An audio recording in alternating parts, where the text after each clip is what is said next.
É sobre isso que eu quero falar com você hoje. O Deus que sempre me vê. Marcos 5. Aos amantes da palavra de Deus, é um texto conhecido, uma passagem conhecidíssima. Mas eu tenho a impressão de que Deus quer falar conosco nela.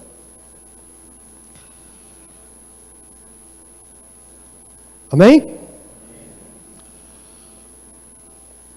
Capítulo 5 de Marcos, a partir do versículo 21, que diz assim: Tendo Jesus voltado de barco para outra margem, uma grande multidão se reuniu ao seu redor enquanto ele estava à beira do mar.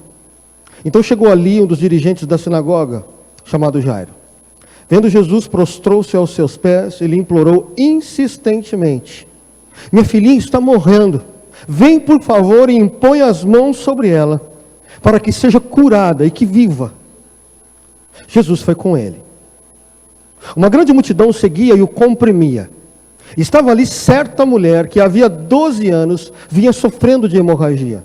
Ela padecera muito sob o cuidado de vários médicos e gastara tudo o que tinha, mas em vez de melhorar, piorava. Quando ouviu falar de Jesus, chegou por trás dele, no meio da multidão, e tocou em seu manto, porque pensava: se eu tão somente tocar em seu manto, ficarei curada. E imediatamente cessou sua hemorragia, e ela sentiu em seu corpo que estava livre do seu sofrimento. No mesmo instante, Jesus percebeu que dele havia saído poder. Virou-se para a multidão e perguntou: quem tocou em meu manto? Responderam os seus discípulos: vês a multidão aglomerada ao teu redor e ainda perguntas: quem tocou em mim? Mas Jesus continuou olhando ao seu redor para ver quem tinha feito aquilo. Então a mulher, sabendo o que lhe tinha acontecido, aproximou-se, prostrou-se aos seus pés e, tremendo de medo, contou-lhe toda a verdade. Então ele disse: filha, a sua fé a curou. Vá em paz e fique livre do seu sofrimento. Enquanto Jesus ainda estava falando, chegaram algumas pessoas da casa de Jairo, dirigente da sinagoga. Sua filha morreu, disseram eles. Não precisa mais incomodar o mestre. Não fazendo caso do que eles disseram, Jesus disse ao dirigente da sinagoga: não tenha medo, tão somente creia. E não deixou ninguém segui-lo, senão Pedro, Tiago e João, irmão de Tiago. Quando chegaram à casa do dirigente da sinagoga, Jesus viu um alvoroço com gente chorando e se lamentando em alta voz. Então entrou e lhes disse: por que todo esse alvoroço e lamento? A criança não está morta, mas dorme. Mas todos começaram a rir de Jesus. Ele, porém, ordenou que eles saíssem. Tomou consigo o pai e a mãe da criança e os discípulos que estavam com ele, e entrou onde se encontrava a criança. Tomou-a pela mão e disse-lhe: Talita cumi, que significa: menina, eu lhe ordeno, levante-se. Imediatamente a menina, que tinha 12 anos de idade, levantou-se e começou a andar. Isso os deixou atônitos. Ore comigo por um momento. Obrigado, Deus, por esse momento em tua presença, por esse tempo com a tua palavra. Permita que o nosso espírito, nossa mente, o nosso coração esteja completamente livre para aquilo que o Senhor quer ministrar a nós. Eu repreendo desse lugar sono, cansaço, apatia, mornidão, criticismo, todas as fortalezas da mente que sejam um impedimento para que o Senhor se revele aqui esta noite.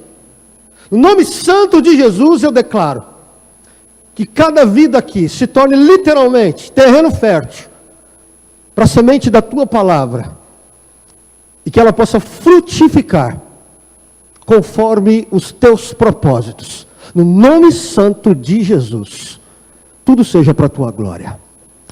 Você pode dizer amém? Amém. Vire para a pessoa que está do seu lado e diga para ela assim: olha, o Senhor ainda quer falar conosco. Pode dizer para ele aí.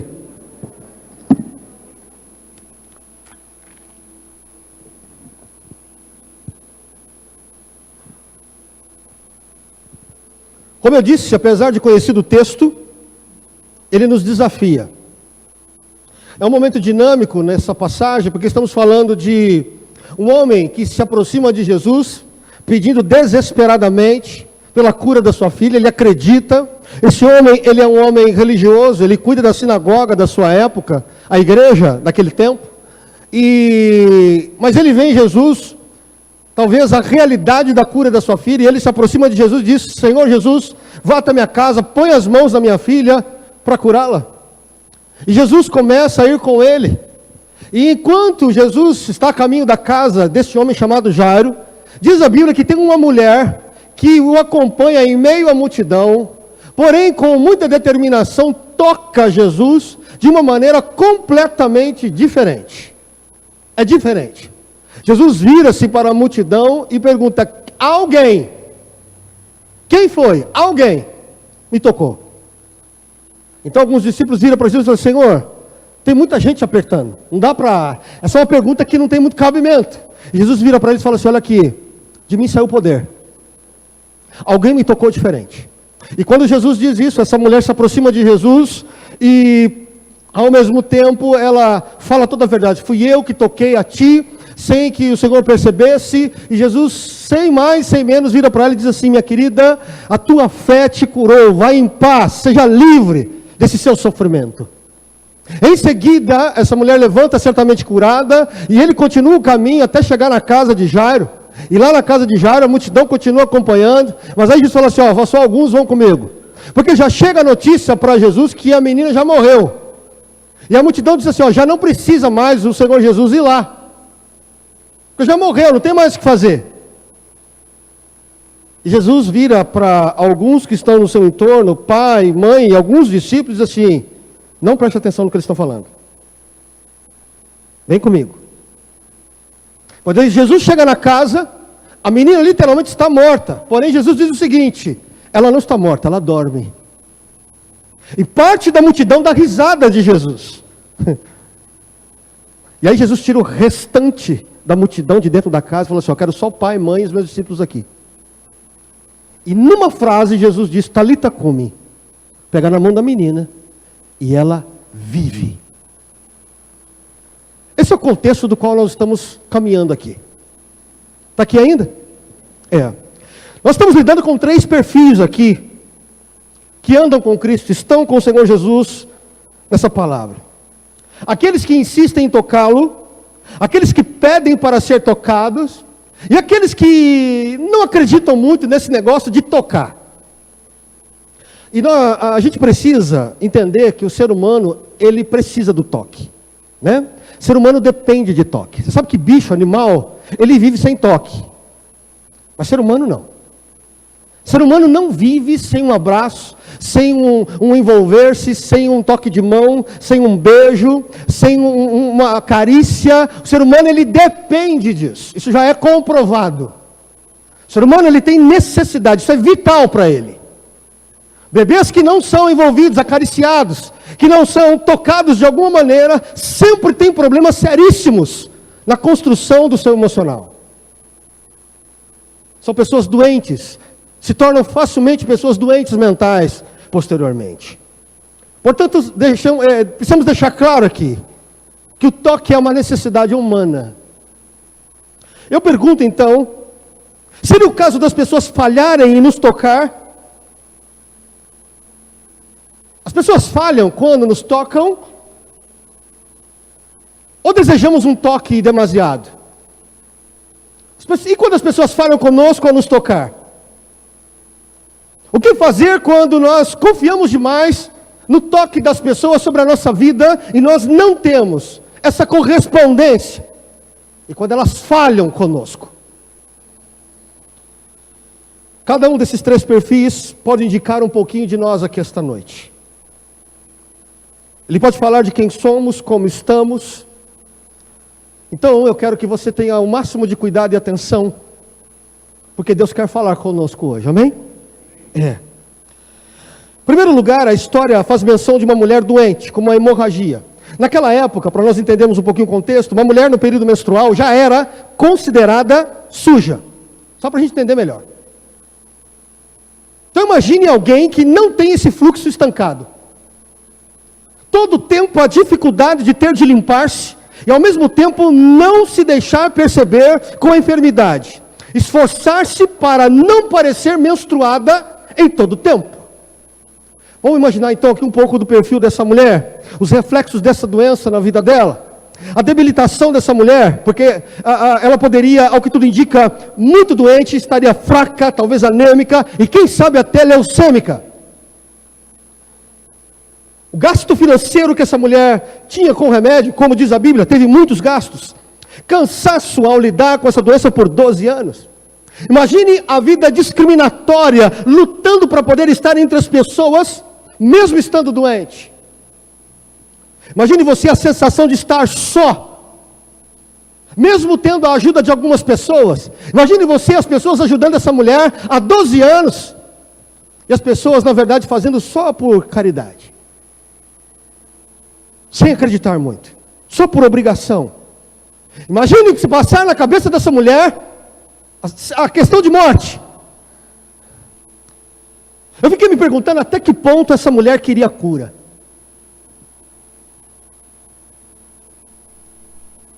Era para o livramento desse sofrimento físico? Ou era por conta das feridas na alma, geradas pelo preconceito, pelo desprezo, pela solidão ou pelo abandono? Falando dos reflexos no pai desta menina quase morta, da filha de Jairo agora.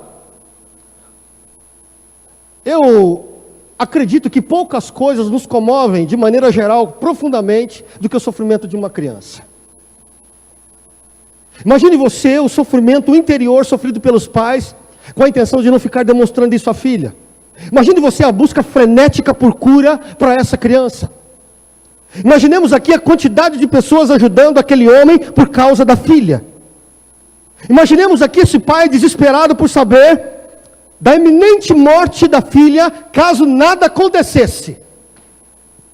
É esse o cenário que nós temos.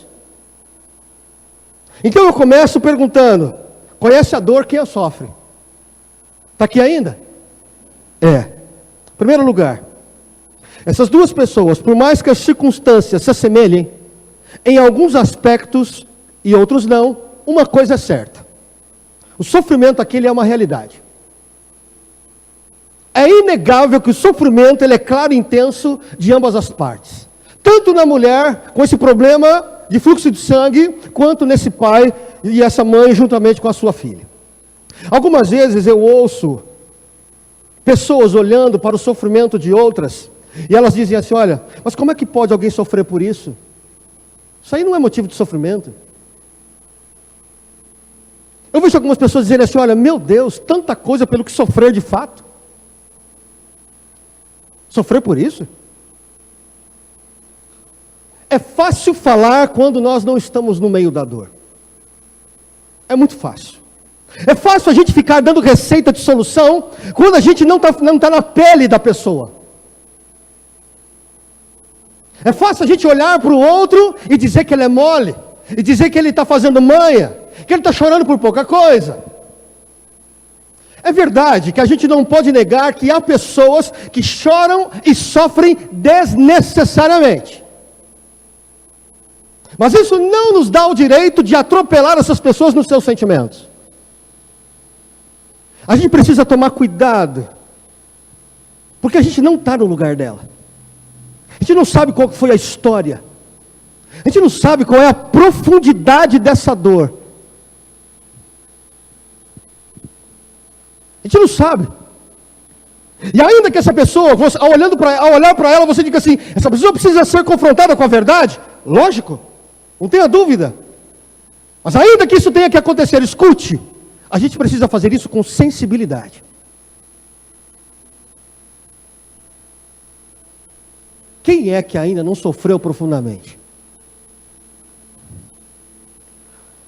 Segunda questão que nós vemos seria a questão de prioridade? O que me chama a atenção aqui é que apesar das duas situações lidarem com sofrimento e até possibilidade de morte, apenas uma dessas pessoas recebeu a atenção a ponto de atrair a ajuda de várias formas.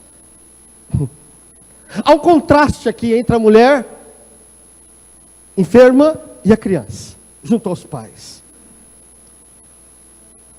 Uma é vista demasiadamente percebida ao extremo com intensidade, enquanto que outra é completamente esquecida, até desprezada, quem sabe até desacreditada de que algo poderia acontecer com ela ainda. Essa é a visão do povo. E nesse caso aqui a gente não pode negar que as crianças, em qualquer circunstância, elas acabam por receber a atenção principal na escala humana de dignidade. Comparado ao adulto, a criança é mais importante. É muito simples você se dar conta disso. Quando você vê lá na televisão alguns terremotos acontecendo, infelizmente em alguns lugares deste mundo, a primeira prioridade que eles dão é para quem? Para a criança. O adulto é secundário. Sempre é assim. Qualquer acidente.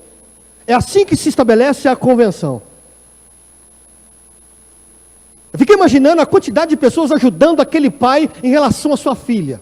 Quantos não compartilhando da mesma dor, chorando junto, buscando ajuda, se desprendendo das suas obrigações pessoais para poder contribuir com a salvação daquela menina.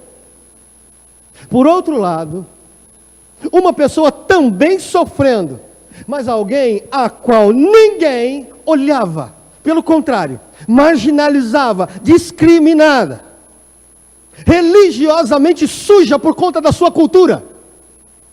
Afinal, 12 anos, tomando uma quantidade enorme de remédios, sem solução, desenganada. Parece lógico que a atenção a ela não é uma prioridade. Essa era uma mulher que contava consigo mesma. A filha de Jairo e essa mulher com hemorragia nos mostra um desafio de lidar com os problemas de maneira madura. Principalmente quando nós não somos correspondidos. Humanamente falando, eu já disse para você que crianças têm prioridade. Não é nenhum mal nisso. Amém? Não há nenhum mal. É compreensível. Mas na escala de Deus, como é que Deus nos vê? Talvez porque a gente viva num mundo de humanos, com algumas convenções estabelecidas, dizendo que crianças devem prevalecer sobre adultos. Então nós achamos que Deus ele tenha adotado os mesmos critérios que os homens. Mas a verdade é que Deus não tem preferência por pessoas. Você sabia disso? Deus não tem preferência por você só porque você está aqui na igreja hoje. Você não é queridinho de Jesus e nem eu porque estamos numa igreja, e a prostituta está lá fora, o drogado está lá fora. Uma situação completamente contrária. Olha aqui para mim. Deus não me ama mais por isso.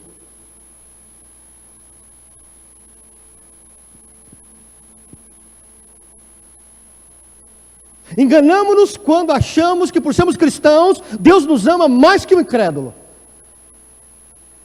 Então deixa eu dizer uma coisa para você. Deus não tem queridinho. Amém? É. Você é amado, não tenha dúvida. Mas você não tem prevalência sobre o outro no amor de Deus. Amém? É. Sabe o que eu estou querendo dizer? Que no amor de Deus todo mundo é nivelado. É tudo igual. Deus ama o recém-nascido como ama o idoso. Igual. Ama você que está aqui dentro de uma igreja, como esse momento, ouvindo a palavra dele, com esse privilégio, como a prostituta que nesse momento está lá vendendo o seu corpo. Ama igual. Igual. Você não é queridinho e nem eu. Nós somos amados de Deus. Amém? É. Terceira coisa que a gente vai aprender é que a gente vai rever as nossas expectativas no ser humano. Observe que em primeiro lugar Jesus ele é chamado a atender ao pedido de Jairo, né? Foi o que nós lemos. De forma que ao mesmo tempo a mulher enferma, apesar de não ter ninguém que a ajude, porém muito determinada, ela insiste em tocar Jesus. Olha que coisa doida. Enquanto o homem pede para Jesus tocar a criança, a mulher decide tocar Jesus por conta própria. Essa mulher ela não se abate apesar da ausência de ajuda. Apesar de toda a atenção da multidão voltada para a menina, e até aparentemente a atenção de Jesus voltada somente para a menina, essa mulher não abre mão, ela não desiste. Permita-me te fazer uma pergunta aqui esta noite. Para pensar por alguns segundos. Da última vez que você teve uma expectativa sobre alguém, um pastor, um irmão em Cristo, uma igreja, teu marido, tua esposa, teu pai, tua mãe, teu filho, teu amigo, teu cunhado, teu sócio. Da última vez que você teve uma expectativa sobre ele e não se cumpriu, qual foi a tua reação?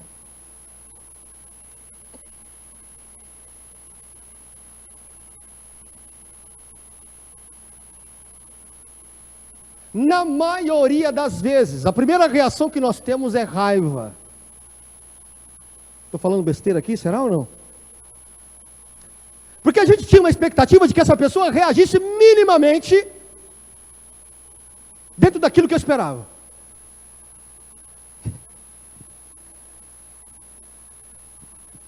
Está aqui ainda?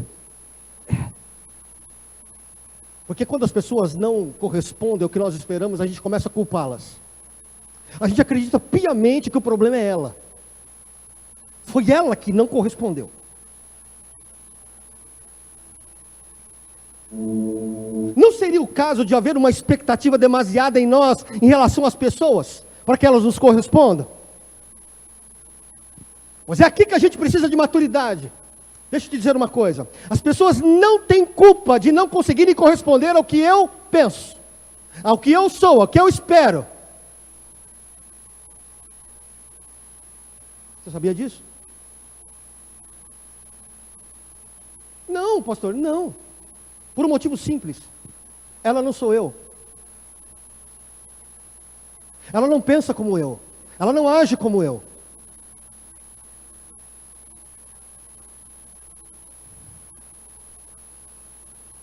Não são iguais a mim.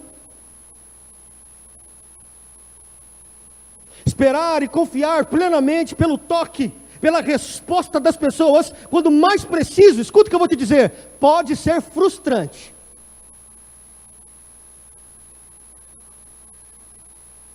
Pior do que ser frustrante, vai abrir espaço, pode abrir espaço para amargura e ressentimento. E é aqui que a gente precisa de maturidade, para compreender que o outro não tem essa obrigação. Então a palavra para mim, para você aqui esta noite é liberte-se. Está fraco hoje, né? Liberte-se.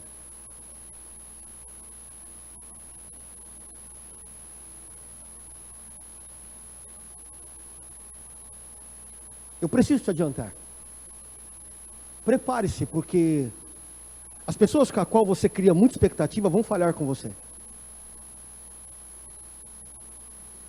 É difícil falar amém nisso, né? Você está falando assim seja. Que assim ocorra, que assim aconteça. Mas não é isso que nós desejamos, é lógico. Porém é uma coisa que, de maneira madura, eu e você temos que aprender a lidar. Há muita gente destruindo amizades, relações importantes, construídas ao longo do tempo. Porque a pessoa não compreende isso.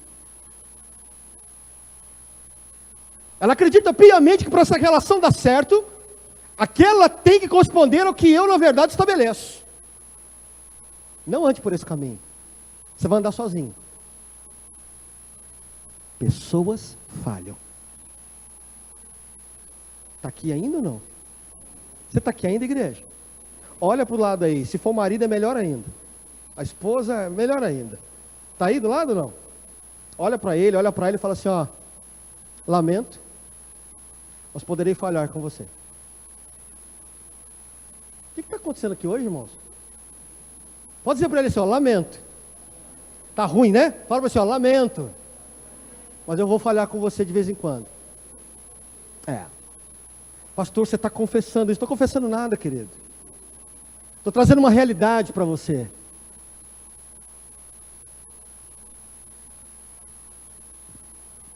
Amém?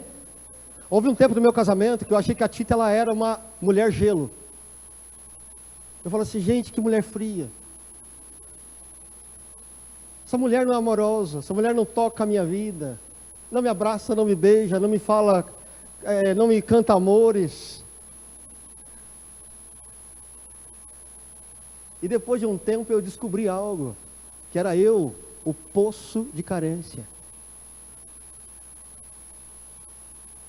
Não era ela.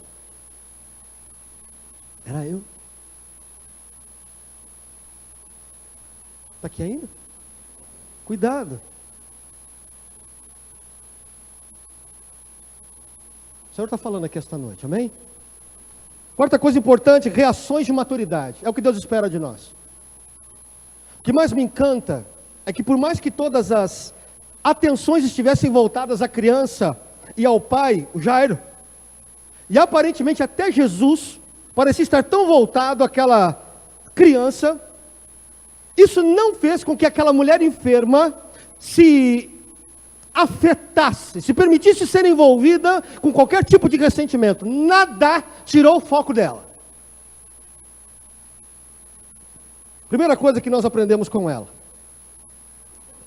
Ela tem todas as condições apropriadas para viver uma espécie de autopiedade. Ninguém acredita em mim, ninguém gosta de mim, eu sou suja mesmo, eu não presto mesmo, eu sou uma pessoa inválida, eu sou uma pessoa enferma, eu na verdade não sou nada.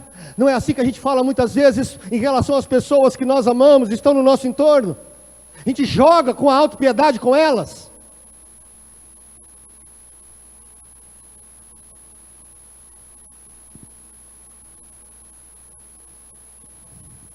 Essa mulher tinha tudo para poder viver numa autopiedade.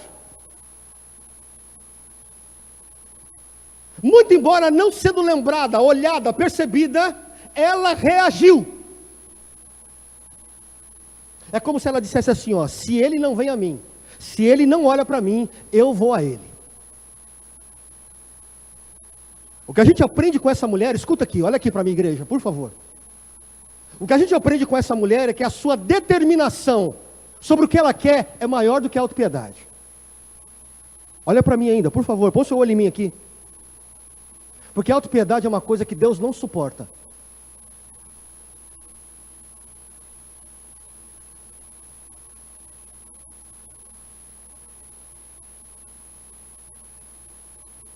O ser humano ama viver debaixo ou na completa autopiedade. A gente ama chamar a atenção das pessoas para nós. A gente ama dizer que um negocinho desse tamanho é assim, ó, desse tamanho para as pessoas ficarem assim, coitada dela, coitado dele.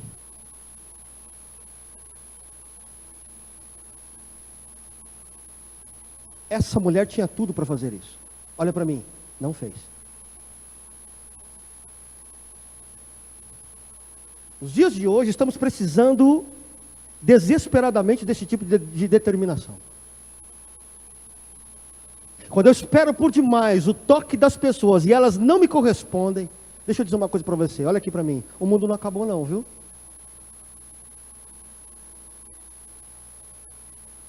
Não dá mais, meu Deus, não tem... Olha aqui, irmão, se aquele que você tanto ama, aquela que você tanto ama, não correspondeu ao que você esperava, é vida que segue.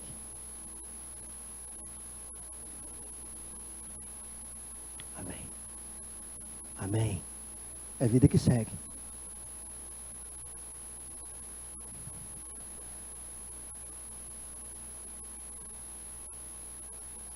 Segunda coisa que eu aprendo com essa mulher, por mais que a palavra de Deus me diga para estar em comunhão com os nossos irmãos, escuta bem, eu preciso entender que eles vão falhar comigo. Você já entendeu isso ou não? Está difícil hoje, né? Você já entendeu isso ou não? Tá. Deixa eu te explicar uma coisa. Quando a gente está em comunhão com as pessoas, isso nos aperfeiçoa. Você sabia disso? Você já tem aprendido isso aqui. A gente só cresce e amadurece quando a gente está na relação com o outro. Porque a Bíblia diz que quando um encosta no outro, é que nem ferro com ferro. O que acontece? O que acontece, igreja? Ferro com ferro. Mas são as faíscas, irmão. Não é creme que sai, não. É faísca. Diz lá em Provérbios. Mas a Bíblia diz que é assim que a gente melhora. Por isso que casamento é uma coisa boa. Para quem é maduro. Cresce muito. Por isso que na comunhão a gente se aperfeiçoa. Mas deixa eu dizer uma coisa para você. Não significa que a comunhão é a perfeição. O que o senhor está querendo dizer, pastor? Simples, olha aqui para mim. A Bíblia diz que quando eu estou junto com meu irmão, eu melhoro. Mas o fato de eu pedir ajuda não significa que eu vou ter a solução.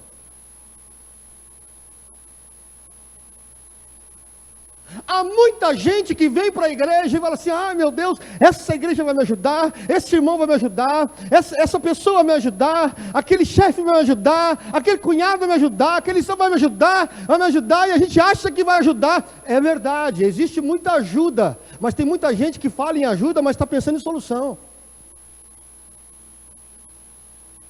Enquanto eu estou junto com a pessoa, eu melhoro muito, é fato. Mas não significa que eu vou ter a solução. Igreja é assim.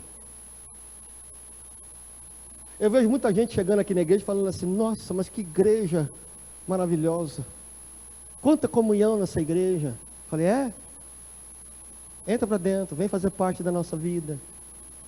Vem conviver com nós.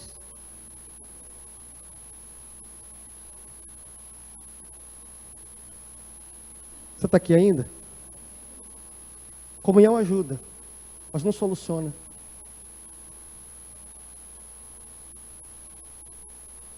Igreja com comunhão é uma benção, mas não é perfeição. Você não vai encontrar perfeição enquanto você está se relacionando. Você vai melhorar muito, não tenha dúvida.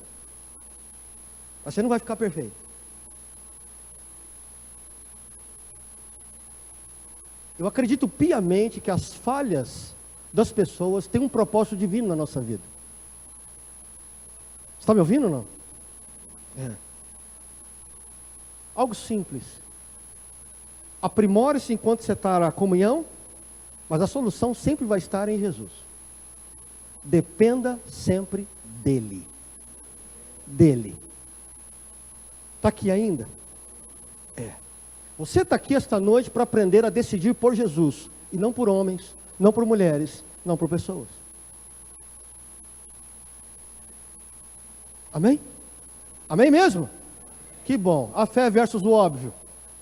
Uma vez, todas as atenções voltadas àquela criança, Jesus indo na direção da casa da menina, tendo sido sensibilizado pelo apelo do pai, além de uma multidão que partilhava com ele dessa situação de dor e quase morte, Jesus ele não deixou de perceber, de sentir alguma coisa completamente diferente do toque da multidão.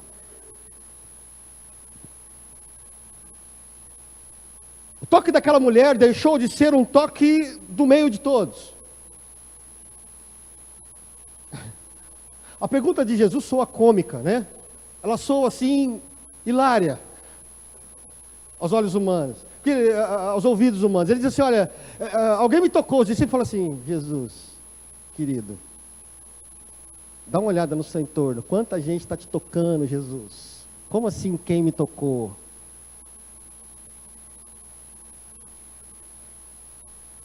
Jesus fala para ele assim, olha, alguém me tocou. Diferente. É como se Jesus dissesse para ele assim, olha aqui, eu sei do que eu estou falando. Alguém me tocou a ponto de alguma coisa sair de mim. Virtude saiu da minha vida para essa pessoa. Não estou falando besteira.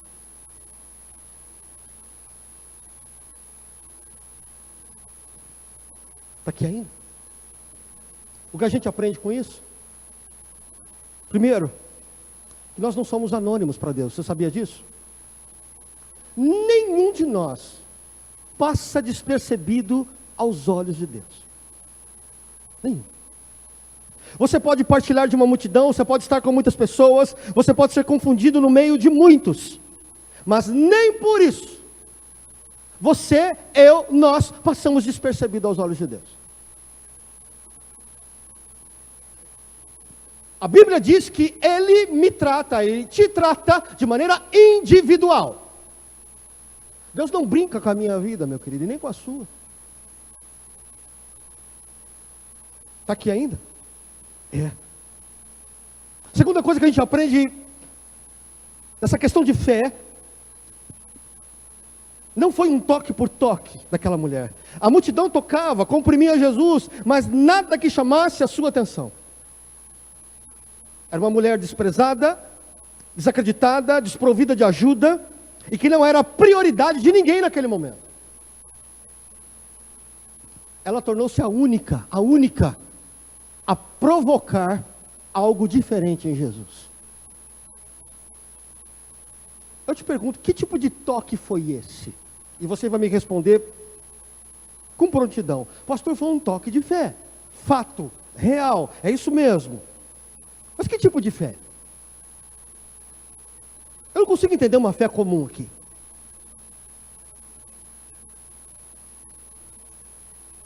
Ela tem uma ação tendo como alvo Jesus.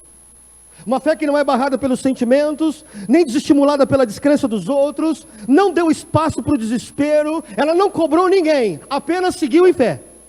Essa mulher, ela venceu a dúvida ao seu redor, uma fé que foi capaz de não desistir quando tudo dizia para ela, ó, desista. Ela insistiu contra todas as expectativas. O resultado é que Cristo olhou diferente para aquela mulher no meio de uma massa de pessoas. Tá bom, pastor, choveu no molhado ainda. Qual que é a diferença? É que aqui a fé parece seguir um princípio. Qual? Primeiro toco Jesus. E depois eu sei que a cura vem. Tá, pastor, choveu no molhado ainda.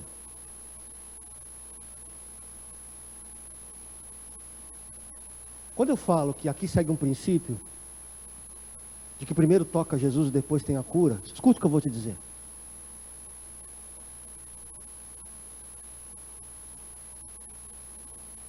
É que essa mulher não deixou nada ficar entre ela e Cristo. Nada.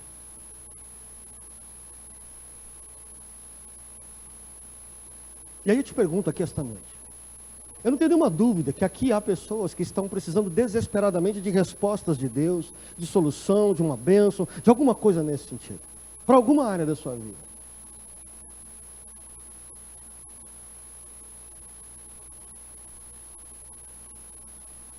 De que forma você tocaria Jesus? Se você soubesse que ao tocá-lo, o que você tanto precisa aconteceria. O que eu estou querendo dizer? Que o princípio segue, toco Jesus e depois eu tenho a cura.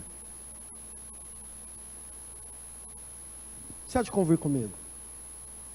Essa mulher podia levar com ela todas as pessoas que zombaram dela. Essa mulher podia levar todos os ressentimentos que ela teve das pessoas que desacreditaram dela.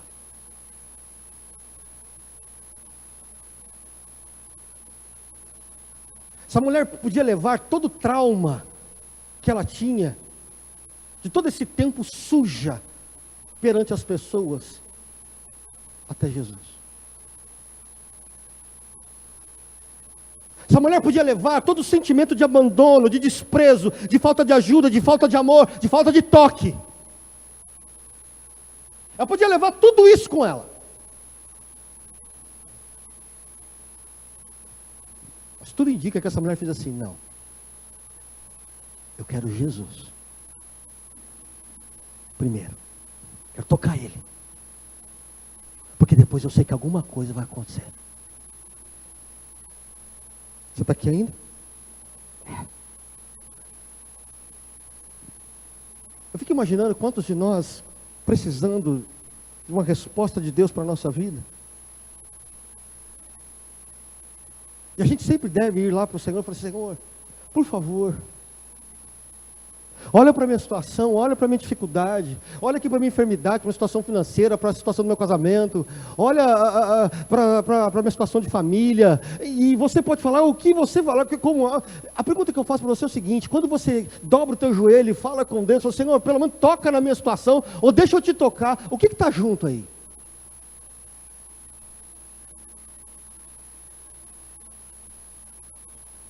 O que vai junto quando você fala com Deus?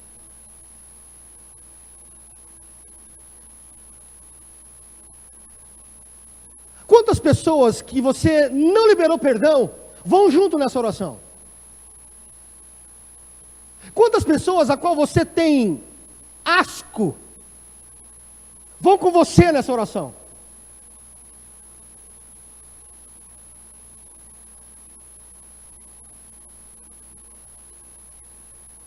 O ódio do teu pai vai junto?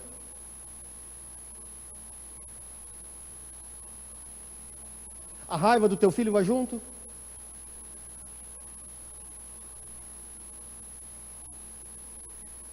O traste do seu marido vai junto? A praga da sua mulher vai junto?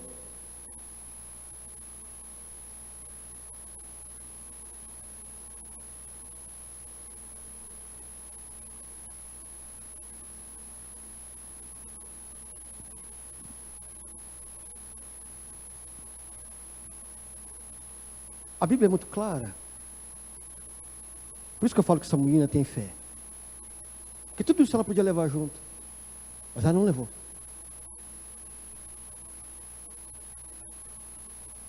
Esse é o motivo, porque por muitas e muitas vezes nós dobramos o nosso joelho e falamos, Senhor, pelo amor de Deus, toca aqui, faz ali, mexe ali não sei aonde. E tudo fica igual. Tudo fica do mesmo jeitinho.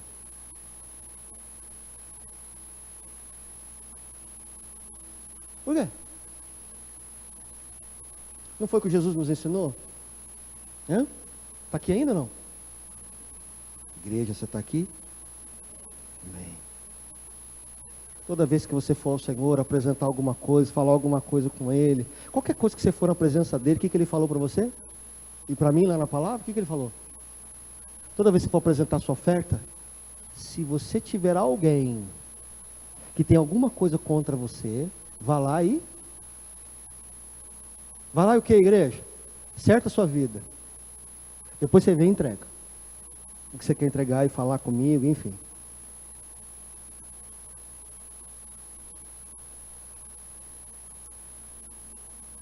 A vida de muitos cristãos estagnou. Não vê milagre, não vê bênção, não vê Deus movendo, não vê intervenção de Deus. Por quê? Porque a gente está tão impregnado de ressentimento, de raiva, de ódio, de trauma, de autopiedade.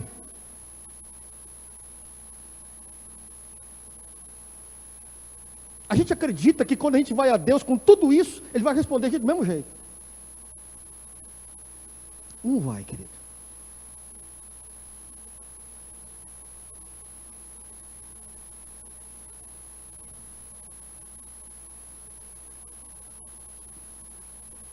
Tocar Jesus primeiro significa: eu recebo o que o Senhor quer da minha vida.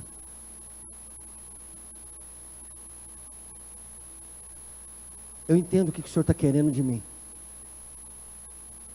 Eu sei que o Senhor está esperando da minha vida.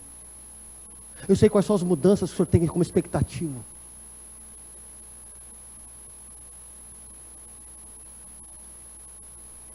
Isso é muito rápido quando a gente está começando no Evangelho. A gente tem uma rapidez enorme para poder atender Jesus, né? Jesus fala assim, ó, muda isso, a gente vai lá e muda. A gente é muito rápido. A gente vê assim as coisas acontecendo assim numa velocidade maravilhosa, espetacular. Olha, Deus está falando, Deus está agindo. Tudo lá no começo, quando a gente começa a andar com Jesus, tudo acontece. Mas depois de um tempo, depois de uma boa caminhada, parece que tudo estagna, tudo para. Por quê? É para pensar. Jesus é o mesmo, amém? Jesus é o mesmo. A outra bênção desse texto é a importância de não perdermos de vista o poder que há em Jesus para ajudar o ser humano. Deixa eu te dizer uma coisa, Jairo é um religioso, e ele percebe que a sua religião não pode ajudá-lo.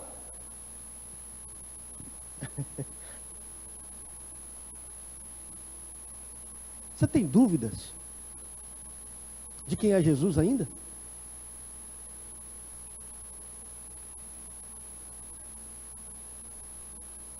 Jesus ainda é o mesmo. Ele não mudou. Jesus liberta, Ele cura, Ele transforma, Ele restaura, Ele salva. Está aqui ainda? É o mesmo. Essa semana eu fui convidado para uma palestra numa escola. E eu fiquei impactado com a quantidade de gente expectada, olhos estralados assim, ó, na palavra de Deus.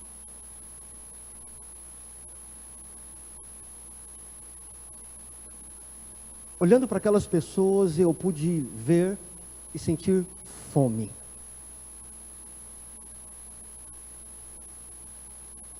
Quando eu cheguei lá, eu tinha uma previsão de falar meia hora. Quando eu fui chegando, a pessoa falou assim: você vai falar 20 minutos. Imagine você, um pastor, falar só 20 minutos. Né? E a pessoa falou assim: você pode falar em 20 minutos no máximo? Eu falei: posso, até menos. Eu falei assim: agora me ajuda, Deus. Em 15 minutos, foi dada uma palavra muito simples, falando sobre o filho pródigo, e eu vi olhos que não piscavam. Que não piscavam.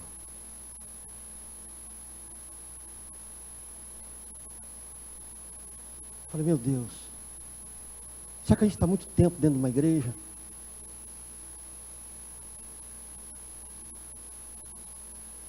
Que parece que falar de Jesus dentro da igreja ficou uma coisa meio rotineira. As pessoas não acreditam muito mais. Lá não aconteceu nada, foi só a palavra sendo falada, nada mais que isso. As pessoas assim, ó, mal respiravam. Eu falei: Senhor, não quero sair daqui não. Mas só tem 15 minutos. E mais uma vez eu me dei conta que a igreja, eu, você, nós, precisamos tomar uma decisão muito séria, que é de sair desse marasmo que a gente está vivendo. A gente nem acredita muito em Jesus e nem prega esse Jesus direito. Alguma coisa tem que começar a acontecer com a gente. Você está aqui ainda? É?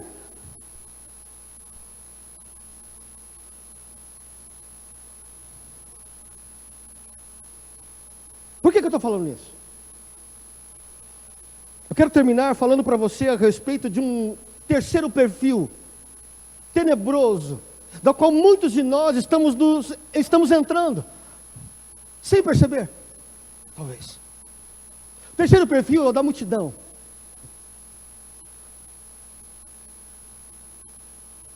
Nós vimos uma mulher enferma, vimos um pai com uma criança à beira da morte, e agora esse é o terceiro perfil, que é o da multidão. Olha só, eu dei alguns reflexos dos dois, eu quero falar da multidão agora. Características delas ela ajuda um homem desesperado, porém deixa de lado uma pessoa que também precisa. Multidão é parcial. Multidão não pensa igual Cristo pensa. Outra coisa que a multidão tem é que enquanto a menina estava viva, eles ainda criam. Assim que a menina morreu, eles deixaram de crer. Multidão vive de altos e baixos. Quando todo mundo está no alto, eu quero estar no alto. Quando todo mundo está embaixo, não quero estar aqui embaixo não.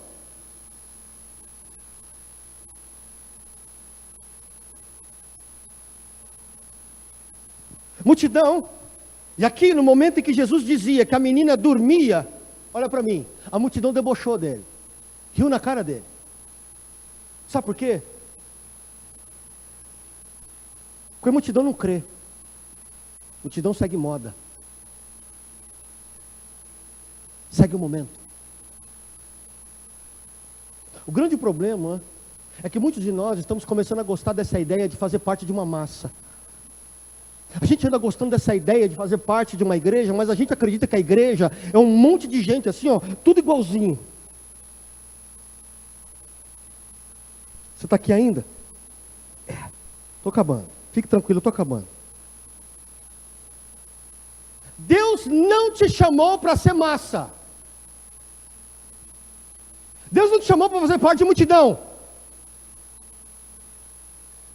Deus, Ele te chamou para fazer parte da família de Deus. E na família de Deus, você tem uma identidade. Deus trata com você individualmente. Você não é massa. A gente pode falar qualquer coisa negativa de Jairo, sua esposa, sua filha e dessa mulher enferma. Mas de uma coisa a gente não pode falar mal deles. Resolveram sair da multidão. Sabe por quê? Porque quando a gente sai da multidão e vai para Jesus, olha aqui para mim. Eu tenho que falar quem eu sou de fato. Quando aquela mulher apontou Jesus e falou assim, toca o Jesus primeiro, sabe o que estava em jogo? Eu vou ter que falar quem eu sou, como é que eu estou.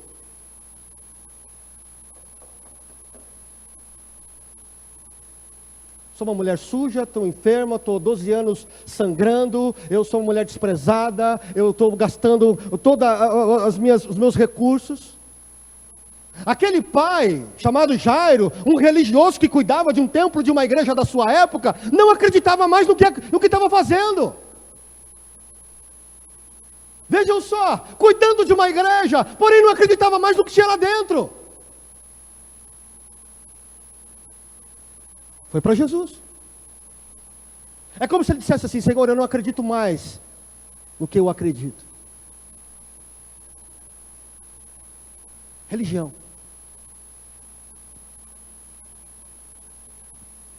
A grande verdade é que muitos de nós estamos gostando da ideia de viver na multidão, na massa.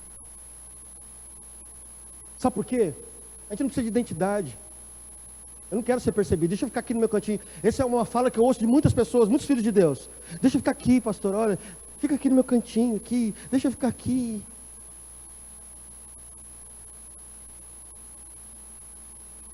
É bom viver na massa porque a gente não precisa contar com ninguém, né? Não tem que assumir nada com Deus.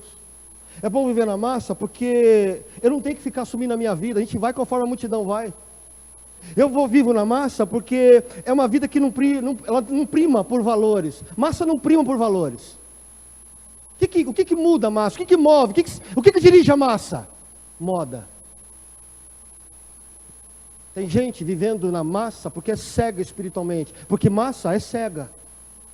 Não enxerga coisas espirituais. Multidão debocha. Não crê mais. Ri de Jesus e do que Ele é capaz.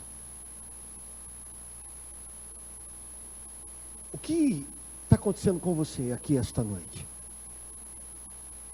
Eu termino. Se a multidão muda alguém, se a massa muda alguém, não é para melhor. O desafio meu e seu aqui esta noite é de que a gente está sendo chamado para sair dessa vida de marasmo que a gente anda vivendo com Deus. Essa coisa estagnada. Todo mundo para cá, todo mundo para lá, todo mundo para cá, vamos para cá. Levanta a mão, todo mundo levanta a mão, abaixa, todo mundo abaixa. Você não foi chamado para ser massa. Você tem uma identidade no corpo de Cristo. Fique de pé em nome do Senhor Jesus. A gente olha para esse texto e a gente vê cura. Pastor, você não enfatizou a cura, né? Tem cura. É uma realidade. Eu poderia ficar com esse texto aqui falando só do que aconteceu de maravilhoso aqui. Só a parte que cura. Que a menina é ressuscitada. E seria espetacular para nós. Olha aqui para mim, por favor. Mas, para a cura acontecer, para a gente voltar a viver, para sair da massa, a gente tem algumas decisões para tomar aqui esta noite. Você está aqui ainda? Até quando você vai ficar aí nessa vidinha de, pastor, eu estou aqui, cegadinho, mas me deixa aqui. Quando a gente vai para Cristo, tem uma coisa que Deus espera de mim, de você, Senhor, eis-me aqui. Transforma a minha vida e me envia. Me leva a cumprir a tua obra. Só que para isso a gente vai ter que colocar as nossas feridas expostas aqui, como essa mulher fez.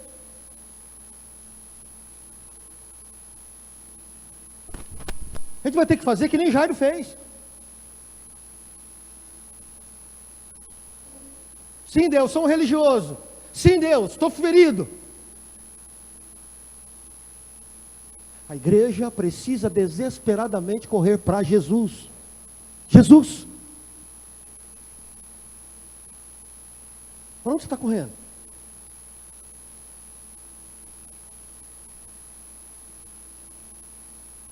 Quem é que está na tua frente? Para onde você está correndo? Essa noite você está sendo chamado a uma postura de responsabilidade. Amém?